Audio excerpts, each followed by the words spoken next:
Everybody's ready to get into the book. All right, that's a blessing. Let's do it.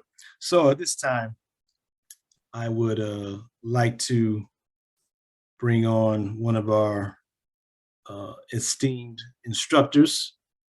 He is a international renowned scholar.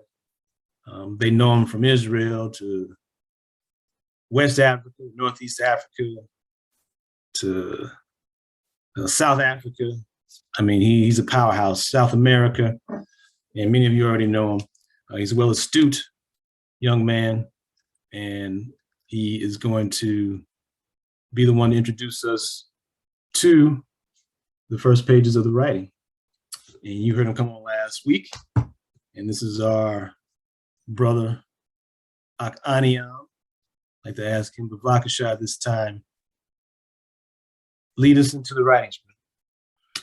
Shalom, shalom, family. How y'all doing? Can y'all hear me? Yes, sir. We're doing blessed. Perfect. So that was a powerful introduction. I appreciate my brother Zakai for bringing me on. And I want to just go ahead and just dive right in. We're going to be looking at the introductory portion here of God, the Black Man, and Truth. There are a few key segments before we actually get to chapter 1, which help to establish a clear foundation for the text. So we're just going to go ahead and start now, because this provides us with a solid historical understanding of the perspective and approach that we're taking to the text, why it's so significant for us today, as well as some key insights into who the author is. And so with that being said, like I said, we just want to dive in as soon as possible so we can make the most out of our time today. So again, reading from God, the Black Man, and Truth, I'd like to begin by taking a quick look at the About the Author section. Right, so it's actually page 1 in your book, About the Author, Ben Ammi. Now the name Ben Ammi, Ben means son, and Ammi means my people. So it literally means the son of my people, a humble servant who is committed to serving his people and uplifting and carrying on with their great works. So when we begin with the introduction, we find that Ben Ammi was born in October 12, 1939, to two parents named Levi and Rena Carter in an old, dilapidated neighborhood on the near southwest side of Chicago, Illinois. Ben Ammi spent most of his time while in Chicago in the area called the Cabrini Green housing projects. An extraordinary person from his youth, Ben always had an intense and boundless love for God, people, and the creation. In the 42 years that I have known him, I've yet to see him in any violent physical confrontation, which was fascinating because he was actually a statewide wrestling champion growing up. But outside of that, he had the ability to be physically powerful, but to be very restrained, calm, and diplomatic in resolving conflicts, because his greater ambition was always to create peace. This About the Author section was written by his childhood friend, who we know as Prince Gabriel today. So he's testifying from firsthand experience growing up with Ben Ammi in Chicago. He said, his strength was and is his unique insight and the precision of his tongue. He has an exceptional ability to discern and articulate. It seems as if there was always some unseen force watching over him. It was during this period, after his high school years, that he met his first mentor of Hebrew history, the elder Eliyahu Bowie, who taught him in depth concerning our African Hebrew heritage. And that African Hebrew heritage is something we're going to delve into deeper in the course of this presentation. But it was while Ben Ammi was a young man during this time, so you're talking about like the late 50s and early 60s, that you're dealing with all the chaos surrounding the Black liberation struggle, the civil rights and Black power movement. The winds of change are blowing across the African continent for the Pan-African movement and the anti-colonization efforts. And so it's during this time that Ben Ammi is also learning about the history of the Black man in America and how it traces back to a time before slavery and how it traces all the way back to biblical times. He's learning about the migrations of the Israelites into West Africa. He's connecting the dots, from our diaspora in the Western Hemisphere all the way back to our pre-colonial heritage. And these lessons that he's acquiring at this time are infusing his mind with awareness about the spiritual dynamics governing our Black freedom struggle. And this is very, very important because during the 1960s, one way that we could think about what was happening with Black people in America is seeds were being sown. Seeds were being sown into the Black mind, into the Black heart, into the Black soul. And these were seeds of economic empowerment, seeds of political participation, seeds of educational upliftment, All these seeds were being sown to us by the Western power structure in the United States government as an opportunity to integrate and to get the everything that our hearts and minds ever dreamed of. And there was this illusion being presented before Black people in America that if you simply, follow this path and go deeper and deeper into this system, soon you will, reap the harvest that you're praying for. You'll get what it is that your ancestors were fighting for. So even when you dealt with the early calls for Black power that were coming out in the United States, the Nixon administration decided to redefine Black power as green power and say that all the Black power advocates really want is some more money, some better jobs. And this effort now was to pull Black people in at a time when our consciousness was being raised, at a time when our worldview was expanding and when our minds were evolving to really want to see which direction we should take the freedom struggle from here. There was another effort to weave us deeper and deeper in to the same system that we were trying to free ourselves from.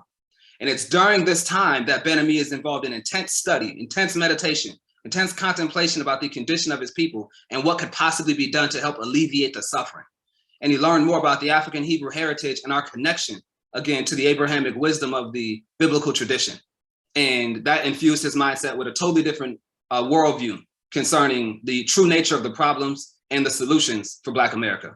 And much of this is what is written of in this book, understanding the conditions affecting our people on the spiritual level and noting that the social and political and economic problems are outgrowths of the spiritual problem that we have internally. In other words, our external world, the problems that we see are a result of an internal crisis. And until we address that internal crisis in terms of our disconnect from the spirit of the creator, then we'll never be able to solve the external social and political problems because they're simply the fruit and the root is spiritual.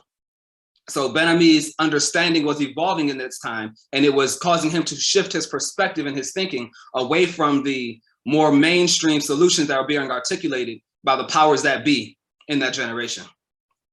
So he was taught in depth concerning our African Hebrew heritage. Elder Bowie confirmed many things that are passed down to him verbally by his parents and relatives, inspiring his search into the Holy Scriptures for the hidden truths concerning the agonizing captivity of the African in America. Perplexed by the overt racial injustice of American society and the privileged position of Europeans in America, he questioned whether, in fact, God was somehow partial to them. Looking upon the despair of his people, he reasoned that the horrible predicament of the Black man in America must have something to do with the will of God. And that is a very eye-opening insight, because quite often how we prefer to approach the subject of divinity is in a way that is satisfying to our ego. We would prefer to believe that our experience as a people is always a result of the blessings of God. Nobody would ever like to define themselves as an individual, a community, a nation, a world that is in opposition to the Most High and reaping the results of their misbehavior. Instead, we like to see ourselves as people who God loves and really appreciates us and is really looking after us in every single imaginable way. And so the reason why this conversation is relevant, can you hear me? Oh, I had a little technical glitch. The reason why this conversation is relative is because the worldview began to change. And we started to realize that our condition as Black people in America certainly doesn't testify to the condition of a people who are constantly being blessed for doing the right thing. It seems like every step that we go, we're seeing the consequences of doing the wrong thing. And that would force us to ask ourselves the question, if we keep doing the wrong thing over and over and over again, why is it that we would expect right results? Why would we expect to reap something other than all the hell that we've been catching in this country? And that, again, forces us to wonder, what is it that we need to change about ourselves in order to effectuate a change in our condition? And this is what allows us to move from the general social and political and economic landscape into the spiritual dimension, where we begin to take accountability and responsibility. So this was what was flowing through Ben Ammi's mind and through his veins as he was contemplating the condition of Black people in America. We can't keep doing the wrong thing and expecting right results. The results that we're experiencing are relative to the seeds that we're planting. And so the problem is the deception. The problem is the miseducation. The problem is the perception that no matter how far we want to go in the wrong direction, eventually we'll reach the right destination. And so that was the course that Black America was set on. They were disconnected from their heritage, disconnected from their roots, disconnected from their identity, and disconnected from a basic understanding of what's right and wrong. And in that situation, we're trying to solve problems through political engagement that can only be solved through moral transformation. and through character development, through aligning our spirit with the Most High once again. Because all of these results are just the effects of that misalignment. So intense meditation, study, and research soon convinced him that many of the problems of African Americans were in fact self-inflicted, the result of their willful obedience or willful disobedience, but not God's ultimate will. So he then set out to strengthen his personal relationship with the Most High, seeking to invoke his presence in the struggle for true freedom on behalf of Black people in America and all people in general. So Ben Ammi moved on to become a co-founder of the Abeda Hebrew Cultural Center on Chicago's South Side. He became one of the center's chief teachers, spokesmen, and organizers. And it was during this time that he had the vision that an exodus of the Black man from the United States was an inevitable and indeed necessary occurrence if true freedom was to ever be attained.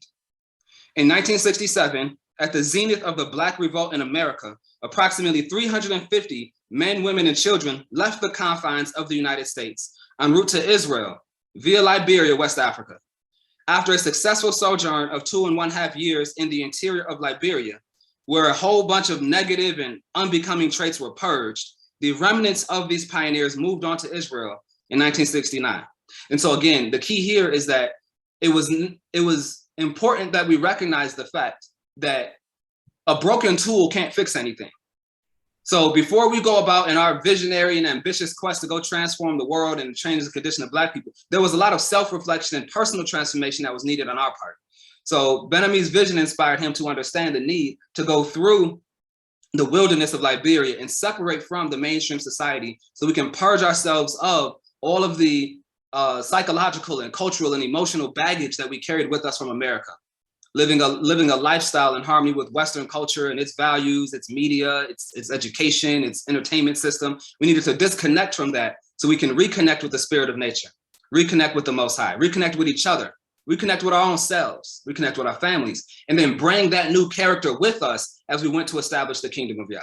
Bring that new character and that new spirit with us as we went to establish a spiritual community founded upon spiritual principles. We didn't want to copy paste the American mentality into the Holy Land and make our community an extension of Chicago. We've had enough of Chicago. We've had enough of Atlanta. The world doesn't need another Los Angeles or another New York City. What it needs is a new idea based on a new seed. And that's what Ben Ammi committed his life to creating, to planting that seed of change and transformation into the hearts and minds of people who can then shine their light, shine the Most High's light through them on the path that leads back to righteousness. That is the essence, the crux of Ben Ammi's message. So his burning pursuit of divine intellect and wisdom has qualified him to be the master teacher and profound yet simple philosopher that he is. Multilingual, he communicates the plan of Yah to others clearly and effectively with the understanding of the original Hebrew thought. One of the most significant aspects of Ben Ammi's teachings has been his utilization of the Hebrew language and being able to reinterpret scripture based on what the original Hebrew scriptures say. Because for many of us, we approach the Hebrew scriptures, which, as we all know, is the basis for the Holy Bible, which eventually became the basis for modern Judaism, modern Christianity, and even contemporary Islam. When you trace them all back, they're all connecting to the legacy of the Abrahamic tradition established in the Hebrew scriptures. But many of us are approaching these scriptures from the perspective of languages other than the language that it was written in, from philosophies other than the philosophy that it was written in, from cultural contexts other than the one from which it emerged. So Ben Ammi reconnected us back to the ancient African Hebrew roots of scripture, placed it back into its ancient context and explored its relevance today, and showed us how our own lives, our own condition is a direct result of the spiritual principles that are being violated. And if we want to change our condition and transform for the better, we need to gain a better understanding of those spiritual principles and then change our lives and change our direction to be back in harmony with them. So this is a very, very unique perspective and approach to African empowerment and Black liberation when compared to many of the other social and political economic movements. We recognize that the moral character of the people is what's ultimately going to determine their outcome. Because it doesn't matter how much money you give a fool, he's still a fool. He's just going to do foolish things with it. Doesn't matter how much power you give him. You give a foolish person a great position of power, and now he's going to do more foolish things from a high position of power. It extends the effects of his influence even further. It's actually dangerous, to do so. You give him a military, you give him all these different things. So we have to realize the nature of the miseducation machine in America and that our fall away from the principles of the Most High have led to us becoming a very foolish people. And that foolishness is reflected in the things that we eat. It's reflected in the way that we build families. It's reflected in the way that we govern our communities and organize our institutions. That foolishness is foolish because it lacks the substance, the spiritual substance and wisdom of the Creator. And so reconnecting us with the wisdom of the Creator, again, was Ben Ammi's core mission. So that then as you move forward in life, whether you are a business person or an entrepreneur or an artist, an entertainer of some sort, a government official of some sort, whether you're a scholar, an educator, a researcher, whatever it is that you do in your respective field, it was Ben Ammi's sincere desire that we do so from a place of higher consciousness and spiritual humility so that we can be guided by divine principles as we manifest our respective gifts. And in so doing, we would shift away from the paradigm of building Western culture and civilization and get back to building our world in harmony with the plan of Yah. And that's what the essence of the kingdom of Yah is all about, is to establish on earth a world that is in harmony with and pleasing, and something that the Most High could be proud of because he sees his children building for him instead of simply building for money, or building for fame or building for clout, which is much of the ambition in the egotistical world of those that have fallen away from the Most High. So that understanding, again, is central to Ben Ammi's core message. And it's what you'll find reflected all throughout this book in a variety of different ways.